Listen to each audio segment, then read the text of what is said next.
বিসমিল্লাহির রহমানির রহিম। আসসালামু আলাইকুম সুপ্রিয় শিক্ষার্থীরা, আশা করি সকলে ভালো আছো। করোনার এই পরিস্থিতিতে সেকেন্ড ওয়েভের যে মাত্রা দেখা যাচ্ছে সেটাতেও কিন্তু অনেক বেশি সংক্রমণের হারও বেড়ে গেছে, মৃত্যুর হারও বেড়ে গেছে। তো তোমাদের প্রতি একটা পরামর্শ থাকবে, সেটা হলো তোমরা স্বাস্থ্যবিধি মেনে চলবে এবং ঘর থেকে বাহিরে খুব বেশি প্রয়োজন না হলে যাবে না। আমি Sabina Rahman, assistant professor, department of geology, Dhaka college, Dhaka. আজকে তোমাদের সাথে আমি অনার্স ফোর্থ ইয়ারের পেস্ট কন্ট্রোল মেজার্সের উপরে আলোচনা করব। গত ক্লাসে যে বিষয়টা আমরা আলোকপাত করেছিলামই তারই ধারাবাহিকতায় আজকে যে ফলিত দমন বা যেটাকে বলা হচ্ছে অ্যাপ্লাইড অর আর্টিফিশিয়াল যে দমনটা এবং তার সাথে যে পয়েন্টসগুলো রয়েছে সেগুলো আলোচনা করব। প্রথমে আমরা যান্ত্রিক উপায় যে দমনটা সেটা নিয়ে একটু আলোচনা করব। যান্ত্রিক উপায় দমনটা হচ্ছে যে বিভিন্ন ধরনের, ধরো হাত দিয়ে, বা জাল দিয়ে, এইভাবে বিভিন্ন উপায়ে এই যে দমনটা সেটাই হচ্ছে যান্ত্রিক উপায় দমন, যেটাকে বলা হচ্ছে মেকানিক্যাল কন্ট্রোল। তো আমরা চলো আজকে একটু বোর্ডে যাই, যে পয়েন্টস গুলো দেখি। যান্ত্রিক উপায় নিয়ন্ত্রণ গুলাতে কয়েকটা পয়েন্টস আছে, যেমন নাম্বার 1, যেমন ধরো হাত দ্বারা আহরণ করে। ধরো হাত দিয়ে তুলে পোকাকে দমন করার যে পদ্ধতিটা সেটা অনেক পুরনো, হ্যান্ড পিকিং, কিন্তু এই পদ্ধতিটা এখনো কি হচ্ছে, এখনো কিন্তু চালু আছে। হ্যাঁ, হাত দিয়ে পিকিং। যেসব পতঙ্গের ডিম হচ্ছে একত্রে অবস্থান করে অথবা ডিম ফুটে, যদি এই হাত দ্বারা যেটা বলছি, যে কিছু কিছু পতঙ্গের ডিমগুলো কি হয় একত্রিত থাকে, আবার ডিম ফুটে যে লার্ভা বের হয় বা নিম্ফ বের হয় সেগুলো কিন্তু একত্রিত থাকে, তাদেরকে কিন্তু তুলে নিয়ে এইভাবে হাত দ্বারা মানে তুলে এটাকে ধ্বংস করা হয়, পতঙ্গ করা। তারপরে হাত জাল বা থলে ব্যবহার করে, হ্যান্ড নেট অ্যান্ড ব্যাগ, যেটা ব্যাগ সেটা হচ্ছে আক্রান্ত ক্ষেতের উপর দিয়ে হাত জাল দ্বারা সুইপ করলে তাতে অনেক পতঙ্গ আটকা পড়ে যায় এবং এগুলাকে পরে কেরোসিনে চুবিয়ে মারা হয়। এভাবে পামড়ি পোকা সহজেই ধ্বংস করা হয়, ধানের যে পামড়ি পোকা থাকে সেটা। হ্যাঁ, পিটিয়ে বা খুঁচিয়ে, পিটিয়ে খুঁচিয়ে কি, যে আমরা আরশোলা মারি, হ্যাঁ, মাছি মারি, পিটিয়ে বা খুঁচিয়ে, সেটাই কিন্তু পিটিয়ে বা খুঁচিয়ে, বিটিং অ্যান্ড হুকিং। তারপরে হচ্ছে শেকিং, ঝাঁকিয়ে। এই শেকিং এর বিষয়টা হচ্ছে, ধরো কিছু কিছু ঝোপ জাতীয় গাছের যে পতঙ্গগুলো আছে সেইগুলোকে তুমি যদি ঝাঁকি দাও, শেক করো, তখন পতঙ্গগুলো মাটিতে পড়ে যাবে এবং সেখানে মাটি থেকে সংগ্রহ করে তুমি সহজে সেটাকে মেরে ফেলতে পারবে। তো এটা সাধারণত শীতকালে সকালবেলার দিকে এইভাবে পতঙ্গ মারাটা সুবিধাজনক। আচ্ছা, 1 2 3 4 গেল, এবার 5 নাম্বার চালুনি দ্বারা ছেলে বা কুলা দ্বারা ছেলে। আমরা কিন্তু কুলা দ্বারা ছেড়ে অনেক ধরনের গুদামজাত শস্য বলো বা ময়দার পতঙ্গ, কেজি পতঙ্গ যেগুলো আছে সেগুলো কিন্তু চালুনি দ্বারা ছেলে সংগ্রহ করে সহজেই কিন্তু ধ্বংস করা যায় এবং গুদামজাত শস্যের ক্ষতিকর পতঙ্গ কিন্তু এই চালুনি দ্বারা ছেলে কিন্তু সহজেই দমন করা যায়। তারপর হচ্ছে যান্ত্রিক প্রতিবন্ধকতা সৃষ্টি করে। যেমন ধরো আমরা যদি কীটপতঙ্গের চলাচলকে বাধাগ্রস্ত করি, হ্যাঁ, যান্ত্রিক উপায়ে, যেমন ধরো আমরা যদি নেট ব্যবহার করি জানালায়, অথবা আমরা যদি মশারি টানাই, তাহলে কিন্তু সহজে মাছি বা মশাগুলো কি হয়, ঘরে ঢুকতে পারে না। এটাই হলো যান্ত্রিক প্রতিবন্ধকতা সৃষ্টি। তারপর যান্ত্রিক ফাঁদ ব্যবহার করে। যান্ত্রিক ফাঁদ ব্যবহার করে কি, পতঙ্গের সংগ্রহের জন্য বিভিন্ন রকম ফাঁদ আবিষ্কৃত হয়েছে এবং এগুলোর মাধ্যমে সহজেই আপদকে ধ্বংস করা যায়, যেমন fly trap, moth trap, maggot trap, light trap. হ্যাঁ, এইসব পতঙ্গ মারতে বা ফাঁদে আটকাতে সাফল্যের সাথে এটা ব্যবহার হয়। পুড়িয়ে, পুড়িয়ে কিভাবে, যদি পতঙ্গের আক্রমণ বেশি হয় তবে কিছু কিছু পতঙ্গ, যেমন ধানের পাতা শোষক পতঙ্গ, গান্ধী পোকা, পঙ্গপাল, হ্যাঁ, এগুলাকে পুড়িয়ে কিন্তু সহজে দমন করা যায়, বার্নিং।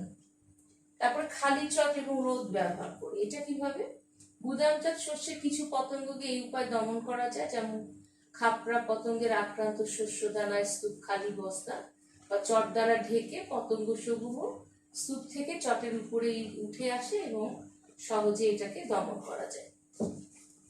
তাহলে আমরা এখানে পয়েন্টসগুলো কি কি পেলাম? যান্ত্রিক উপায় নিয়ন্ত্রণ, মেকানিক্যাল কন্ট্রোলে, হাত দ্বারা আহরণ করে, হাত জাল বা থলে ব্যবহার করে, পিটিয়ে বা খুঁচিয়ে আমরা কিন্তু মাছি বা আরশোলাকে সহজে এইভাবে করি, ঝাড়ু দিয়ে পিটিয়ে বা লাঠি দিয়ে খুঁচিয়ে এটাকে মারি। ঝাঁকিয়ে যে বললাম ঝোপ জাতীয় পতঙ্গ, যেগুলো ঝোপঝাড় আছে, সেখানে পতঙ্গগুলোকে গাছগুলোকে ঝাঁকা দিয়ে মাটিতে সহজে পড়ে যায়, তারপর আমরা সেটাকে কালেক্ট করে নিয়ে মারতে পারি। চালুনি দেওয়ার ছেলে যে বললাম গুদামজাত শস্য বা ময়দার কেজি পোকা, এগুলো সহজেই কিন্তু চালুনি বা কুলা দিয়ে ছেড়ে পোকাগুলাকে সহজেই নষ্ট করা যায়, ফেলে দেওয়া যায়। যান্ত্রিক প্রতিবন্ধকতা, যে জানালায় নেট ব্যবহার করা বা মশার যদি আমি কাটিয়ে নিই, তাহলে কিন্তু তাদের প্রতিবন্ধকতা সৃষ্টি হয়। মাছি বা মশা সহজেই ঘরেও ঢুকতে পারে না বা আমাদের আক্রমণ করতে পারে না। তারপরে বললাম পুড়িয়ে, হ্যাঁ, যেমন ধানের শোষক পাতা পোকা, খালি রোদ। হ্যাঁ, আচ্ছা, এখন আসো ফিজিক্যাল কন্ট্রোলে, ভৌত দমনে। এখানে 4টা বিষয় আছে: অধিক তাপমাত্রা প্রয়োগ করে, শৈত্য প্রয়োগ করে, আর্দ্রতার তারতম্য ঘটিয়ে, বিকিরণের মাধ্যমে। অধিক তাপমাত্রা, যেমন ধরো যে কিছু কিছু পোকা আছে যারা গুদামজাত হয়, সেই ক্ষেত্রে খালি গুদামে যেসব কীটপতঙ্গ লুকিয়ে থাকে, সেখানে 10 থেকে 12 ঘন্টা যদি 500 ডিগ্রি সেন্টিগ্রেডের উপরে তাপমাত্রা প্রয়োগ করা হয়, সহজেই সেই পতঙ্গগুলো মারা যায়। হ্যাঁ, ধরো কোনো খালি গুদাম পড়ে আছে, আগের অনেক পোকামাকড় আছে, ওই পোকামাকড়কে সহজেই 10 থেকে 12 ঘন্টা 500 ডিগ্রি সেন্টিগ্রেড তাপমাত্রায় প্রয়োগ করলে এটা মারা যায়।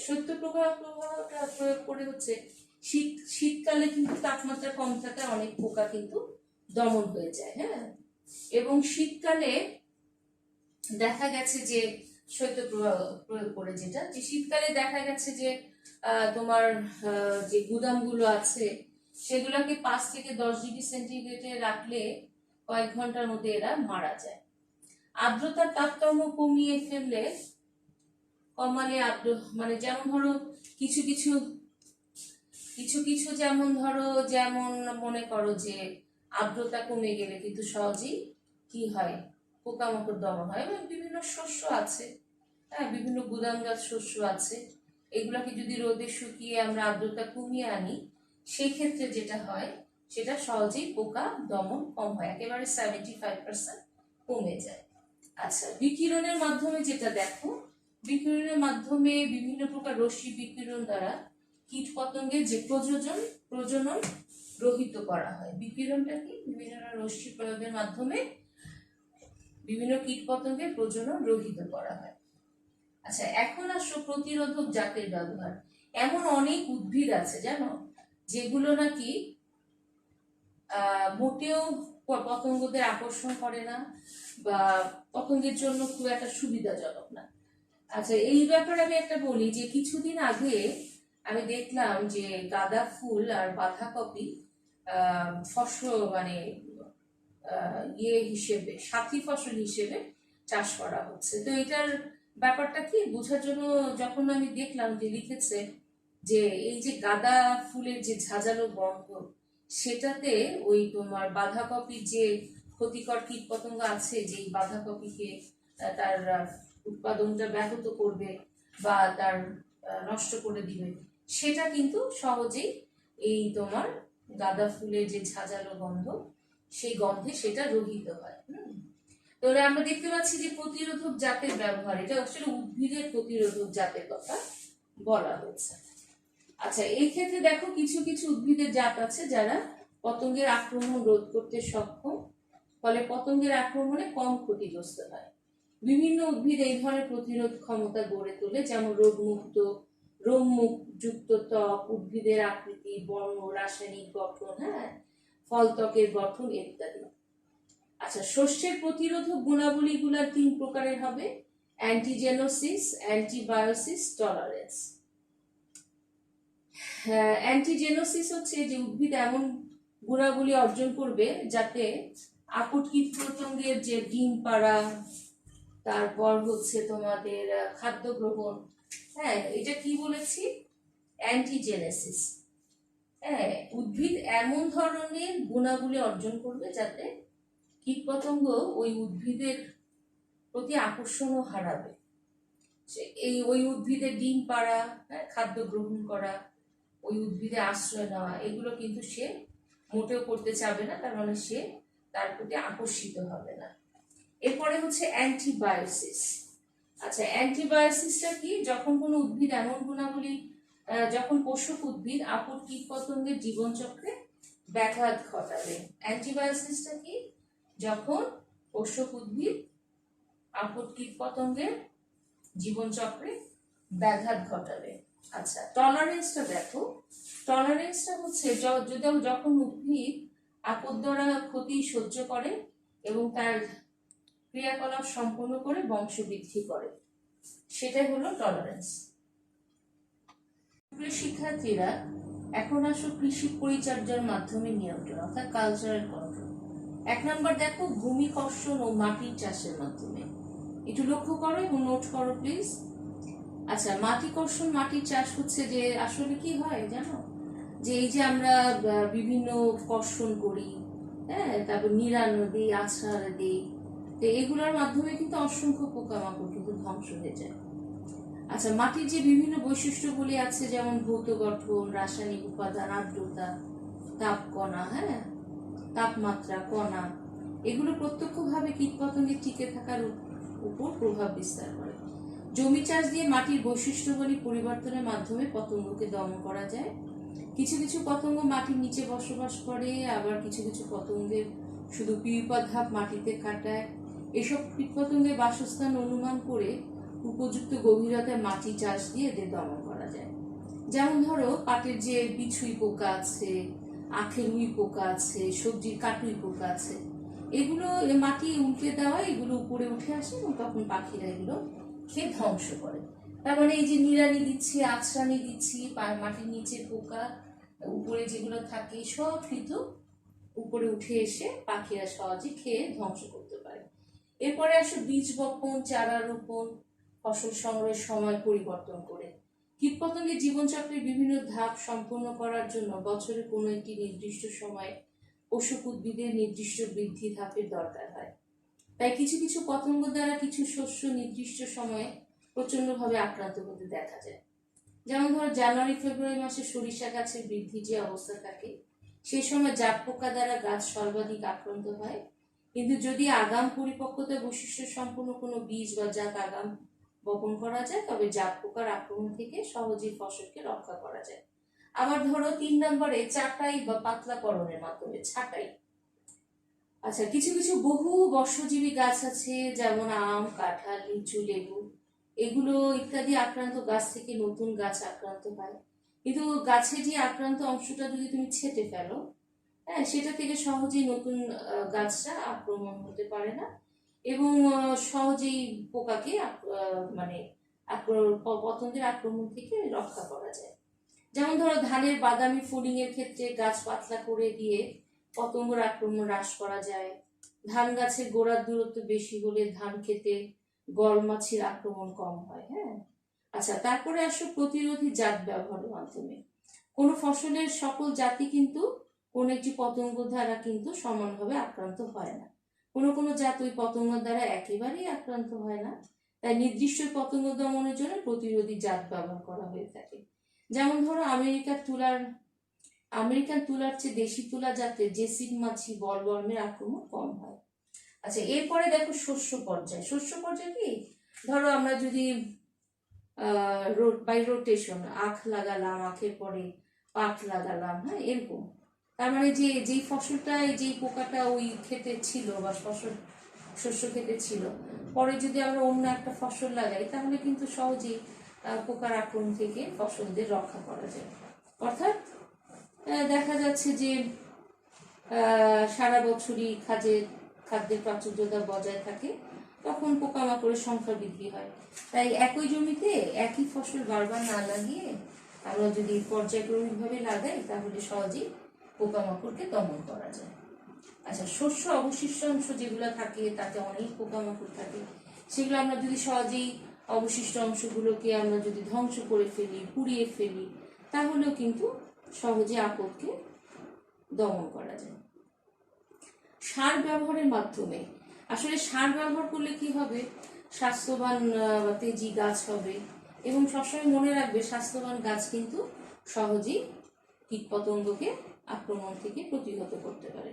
তার মানে পরিমিত এবং সঠিক সার প্রয়োগের মাধ্যমে আমরা কিন্তু গাছের প্রয়োজনীয় নাইট্রোজেন বলো, ফসফরাস বলো, সালফার বলো, জিঙ্ক বলো, এগুলো যদি আমরা মাটিতে প্রয়োগ করি তবে গাছে প্রতিরোধী ক্ষমতা বৃদ্ধি পায়।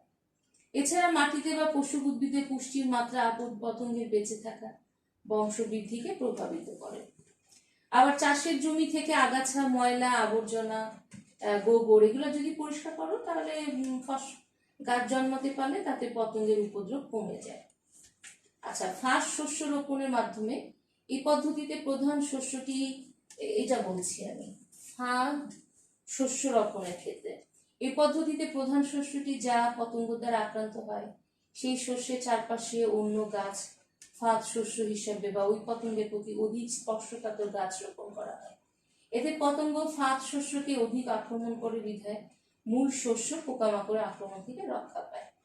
আচ্ছা, পানি ব্যবস্থাপনার মাধ্যমে কি, ক্ষেত্রে সেচ ও পানি নিষ্কাশনের ব্যবস্থা করে আর্দ্রতা নিয়ন্ত্রণের মাধ্যমে অনেক সময় সাফল্যজনকভাবে পোকা দমন করা যায়, যেমন উড়, চুঙ্গা, কাটুই পোকা। হ্যাঁ, আচ্ছা, তারপর সংরক্ষণের সময় কিছু কিছু পতঙ্গ বীজের মাধ্যমে গুদামে চলে আসে এবং সেখানে সুপ্তকাল কাটায়। পরবর্তীতে এইসব বীজ বপন করলে ওই গাছ থেকে সহজেই পোকামাকড় আক্রমণ হয়। তাহলে পরিষ্কার পরিচ্ছন্ন এবং কীট মুক্ত বীজ ব্যবহার করতে হবে আমাদেরকে।